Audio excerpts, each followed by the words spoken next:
Rayalaseema special uggani recipe. మా పెళ్ళైన కొత్తలో మా అత్తయ్య చేసినప్పుడు ఫస్ట్ టైం దీన్ని తిన్నాను. అప్పటి వరకు నాకు తెలీదు ఇలా బొరుగులతో ఉగ్గాని కూడా చేసుకుంటారని. అండ్ నాకైతే చాలా చాలా నచ్చేసింది.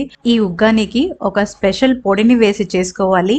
అప్పుడే ఆథెంటిక్ రాయలసీమ ఉగ్గాని రుచిని ఎంజాయ్ చేస్తాం. ఫస్ట్ బొరుగుల్ని నీట్ గా క్లీన్ చేసి పక్కన పెట్టుకోవాలి. తర్వాత రుచికి తగ్గ మిరపకాయలు, ఉప్పు వేసి పల్స్ గ్రైండ్ చేసుకోవాలి. నెక్స్ట్ కాస్త ఆయిల్ వేడయ్యాక పోపు దినుసులు వేసి వేగాక ఉల్లిపాయలు, కరివేపాకు, గ్రైండ్ చేసిన మిరపకాయల పేస్ట్ ని వేసి ఇవి వేగాక టమాటా కాస్త పసుపును వేసి ఫ్రై చేసుకోవాలి. ఈ లోపు పుట్నాల పప్పు, ఎండుమిరపకాయలు, వెల్లుల్లి, కొద్దిగా జీలకర్రని వేసి ఇవి కాస్త వేడయ్యేంత వరకు ఫ్రై చేసి మెత్తని పొడిగా గ్రైండ్ చేసుకోవాలి. టమాటా మగ్గాక బొరుగులను వేసి బాగా మిక్స్ చేసుకొని 1 minute ఫ్రై చేసుకోవాలి. ఇప్పుడు మనం ప్రిపేర్ చేసుకున్న స్పెషల్ పొడిని వేసి బాగా కలుపుకొని స్టవ్ ఆపేయాలి. దీన్ని మిరపకాయ బజ్జీతో సర్వ్ చేసుకోండి. మిరపకాయ బజ్జీలు ఎప్పుడు చేసుకున్నా చాలా సేపు క్రిస్పీగా అచ్చం షాప్ లో కొన్న టేస్ట్ ఉండాలి అంటే ఎలా చేసుకోవాలో ఈ వీడియోలో చూసేద్దాం. ముందుగా 2 కప్పుల శనగపిండి, 1/2 కప్ బియ్యం పిండి, 1 టీ స్పూన్ కారం, మీరు రుచికి తగ్గ కారాన్ని అడ్జస్ట్ చేసుకోవచ్చు, 1/2 టీ స్పూన్ పసుపు,